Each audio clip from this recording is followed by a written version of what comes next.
Hello everyone. Today I'm going to be showing you guys how to warm up and stretch properly before you do any of the things that we post on there for you. This is my dog Piper. She's probably going to be in it a lot because she just won't leave my side, but I'll make sure you can see everything. So keep in mind that with this stuff, since I had surgery on my shoulder, I can't do everything, so I'm going to be talking a lot of things through for you guys. So the first thing that you need to do is start with some cardio. What that means is do maybe 20 jumping jacks, do some high knee jumps, and some butt kick jumps. So we all know what jumping jacks are. I'm going to show you some high knee jumps and butt kick jumps.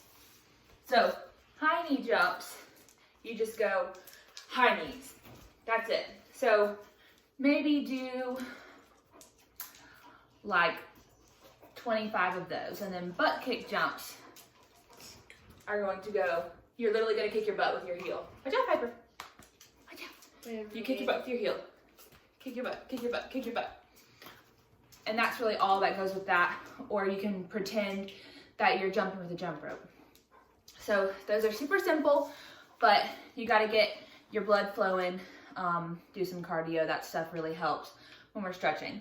So as you guys know, probably most of my competition kids know that I prefer dynamic stretching instead of static stretching. So what that means is static stretching is just staying still and sitting in that stretch.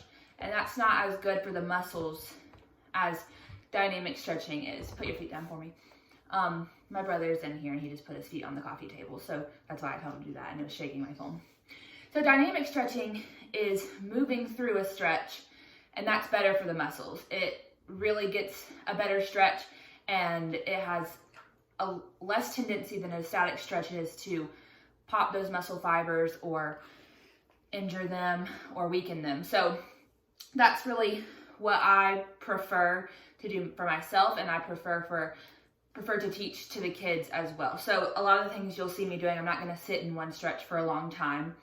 And so if you do decide while you're at home to do a static stretch, do not sit in one for longer than a minute or two, just because that can be damaging to your muscles and your muscle fibers, and we just don't want anyone to get injured with that. So the first thing I'm going to do, you may see me do this in class a lot. So I start in first position, just like this. And I put both my arms to the side. Remember, I'm not going to use this arm.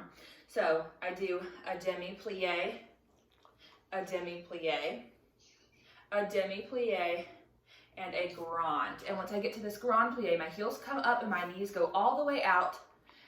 We don't want to go like this. This is not a good stretch. And we want to make sure these knees are tracking right over the toes. So if my toes are here, pretend I have an invisible line and they track right over. We don't ever want to go farther because that can be damaging. So once I get to this grand plie, I'm going to swivel to here and I'm going to just reach all the way up.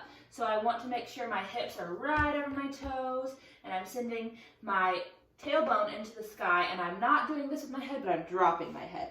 And so if you can reach the floor, that's good.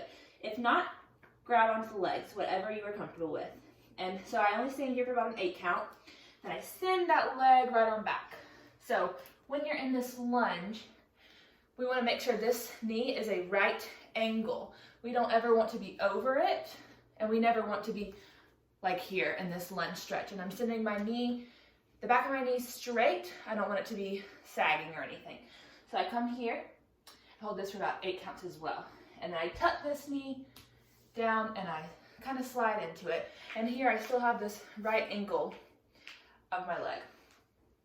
And then I do something I call halfway bend, where I just straighten this one right here, and see I have a right angle of this leg. And so I'm going to take my nose, touch it to my knee, or as far as you can go. And then I'm going to go all the way back. So I sit all the way back, and I'm just sitting on this heel and a straight leg, pointed foot, or flex. If you're stretching, you need to do either a flex or a pointed foot, not a dead fish foot, as I call it, because this does not engage the muscles like a pointed foot or a flex foot would. So whichever you prefer. And we're gonna do nose to knee as well, or as far as you can go. And once you've done this for about 8 counts, bring it back up and slide it into this lunge. And then something to get a deeper stretch if you are ready. If not, don't. We're gonna turn this foot out, turn it out, and get on these elbows. Now, I cannot get on both of my elbows right now, but so I'm on one. But if you can, then that's good. Keep this back leg straight, this leg turned out. And then we get back into our regular lunge, and then slide it back up to that first position we were in. Drop this head, send your tailbone to the ceiling, come back to first position, and roll up. And we'll do that again. A demi-plie, a demi-plie, a demi-plie, and a grand plie. Picking up those heels, sending the knees all the way out. Knees are tracing over the toes. Then I swivel, and I come up. I drop my head, I send my tailbone to the ceiling, and you hold this for about 8 counts.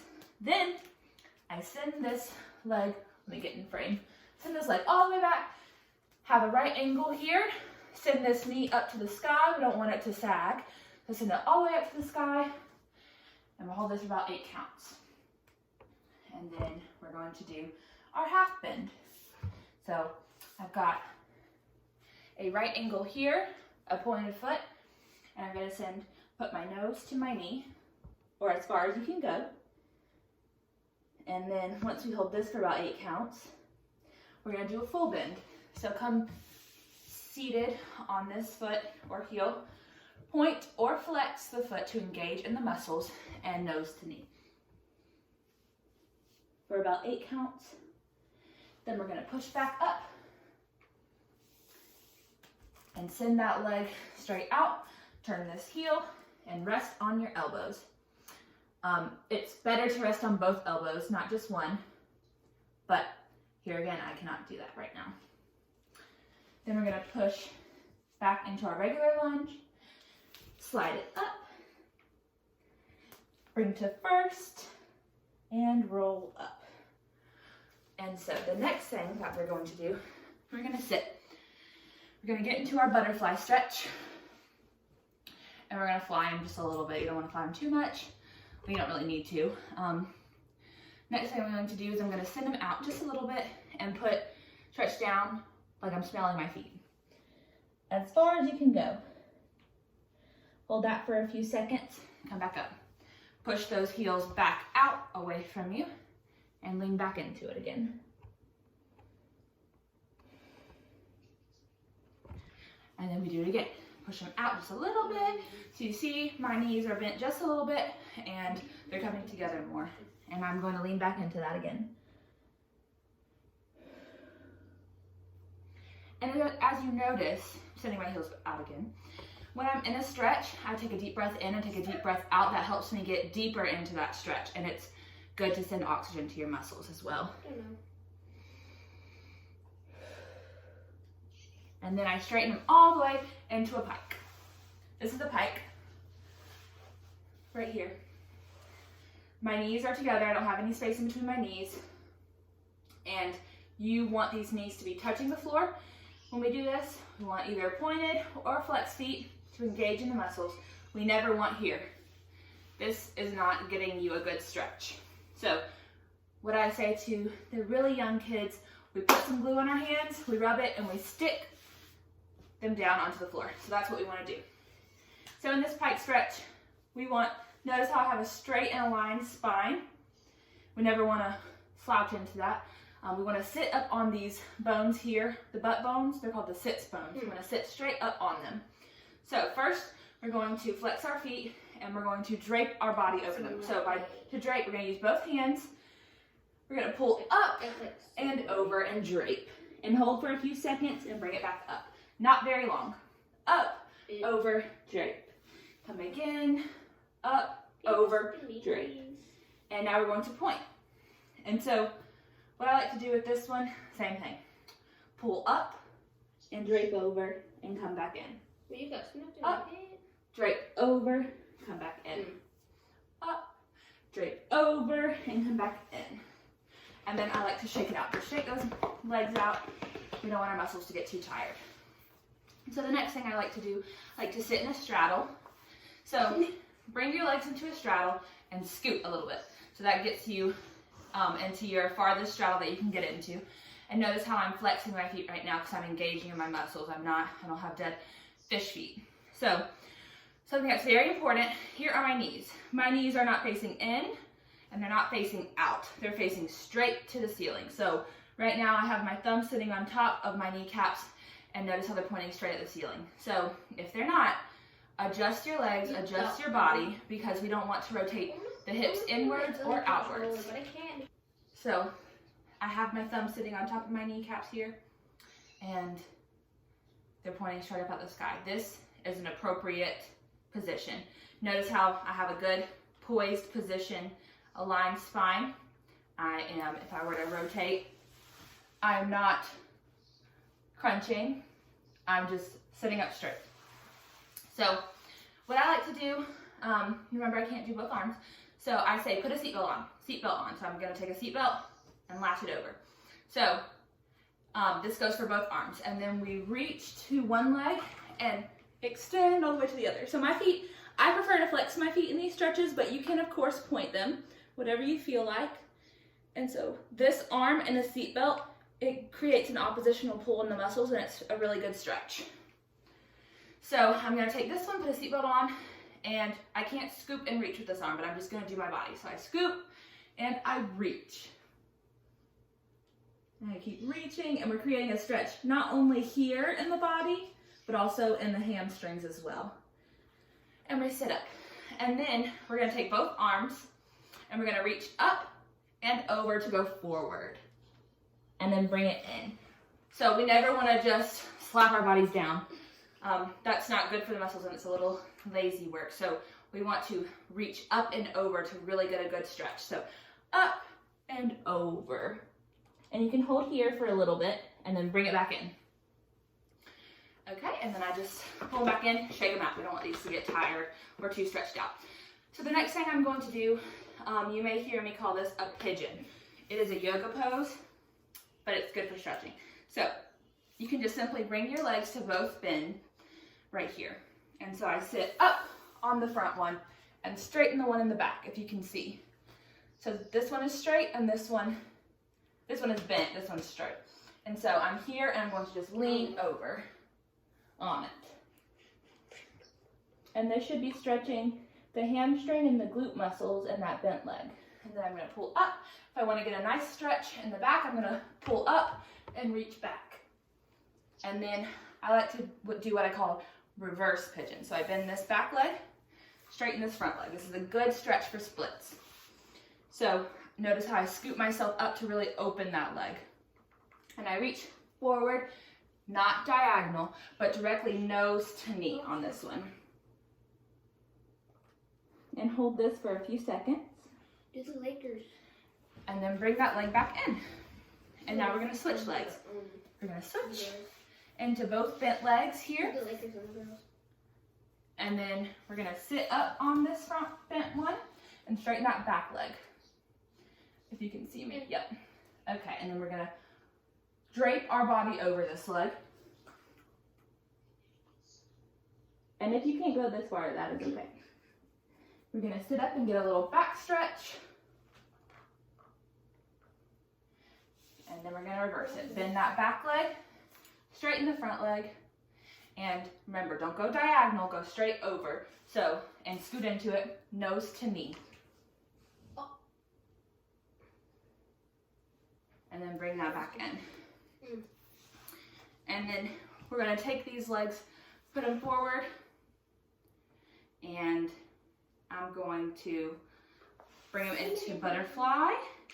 I'm going to take this leg, straighten it, run it over, and put it on the other side of my knee. And so now what I'm going to do is I'm going to send this hip down, and so I'm not letting it float. I'm sending this hip down into the floor, and I'm reaching the other way, looking the opposite way. And then you can get a nice oppositional stretch here. And then I straighten it, bring it to butterfly.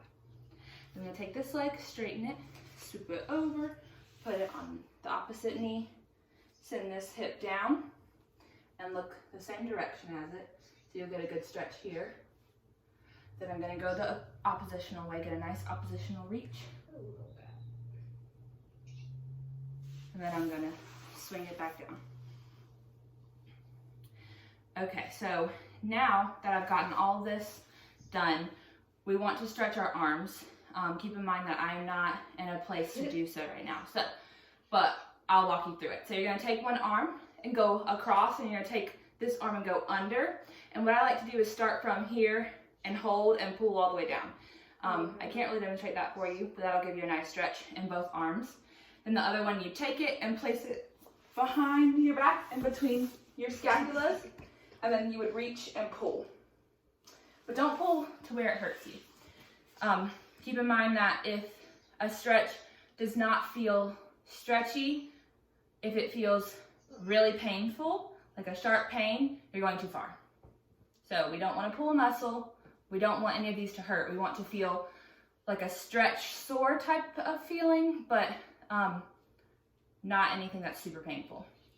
So now if we're going to get into our splits, we're going to go back into our lunge. So we'll start with just one plie and swivel and up, and then go into our lunge, bring it back, half, all the way. Then once we get back into half, we're gonna slide, and I'm on hardwood floor with no socks, but we're gonna slide into it. And remember, we don't want to, let me get in the frame. We don't want to lean over. My knee is dropped now.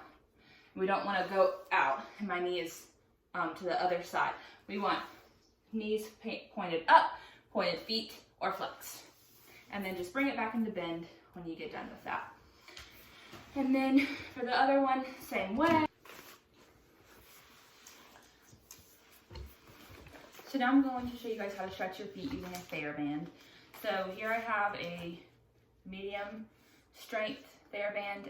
If you have not used one before, I want you to use a beginner one, like a low resistance. And if I haven't told you yet to move up to a medium resistance, stay on the smaller one unless your parent feels that you can go to a stronger resistance. So these just create some resistance and pull. So what I'm going to do, I'm going to back up so you guys can see.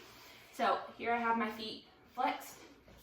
I'm going to take this and I'm going to put it over my foot like so. And I cross them, and then I pull. And I'm going to point and flex, and point and flex. About 10 times. And then I'm going to go inwards and straight, outwards and straight, inwards and straight, outwards and straight, 10 times each. And then I'm going to just roll them in a circle 10 times one way, 10 times the other way. And then one thing that will help strengthen is if you write your ABCs. So here's an A, a B, and so on and so forth. And so that'll get your ankles really nice and stretched, and your strength will improve in that as well. If you have any questions about any of these stretches or anything else, just let me know. That should be a good progression of things for you guys. And just keep in mind that we are open to any feedback and are missing you guys very much.